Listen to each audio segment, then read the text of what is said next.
നമ്മളിങ്ങനെ പിണങ്ങിയിരുന്നിട്ട് കാര്യമൊന്നുമില്ല. ഞാൻ കടുത്തായിട്ട് എന്തെങ്കിലും പറഞ്ഞിട്ടുണ്ടെങ്കിൽ ക്ഷമിക്കണം. കാർത്തുമ്പി, വഴി ഞാൻ ചോദിക്കാം, പക്ഷേ എനിക്കൊരു കാര്യം വേണം. എന്ത് വേണേലും ചെയ്യില്ല. മുത്തു ഗഹു. മുത്തു ഗഹു.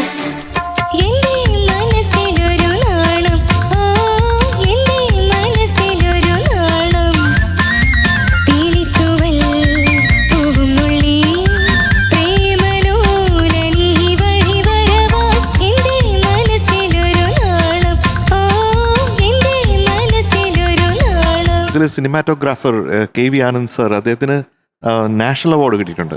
അതുപോലെ ബേണി ചേട്ടനും ഇഗ്നീഷ്യസ് ചേട്ടനും രണ്ടുപേർക്കും state award for the best music composer കിട്ടിയിട്ടുണ്ട്. അതുപോലെ തന്നെ ഈ സിനിമയിൽ സാബു സിറിൽ സർ, അദ്ദേഹത്തിനും നാഷണൽ അവാർഡ് കിട്ടിയിട്ടുണ്ട്, ആർട്ട് ഡയറക്ഷൻ. അങ്ങനെ ഒരു ഗ്രേറ്റ് ഫിലിമിൻ്റെ ഭാഗമായിട്ടുള്ള ഒരു സോങ് ഇവിടെ അവതരിപ്പിച്ചതിൽ താങ്ക് യു.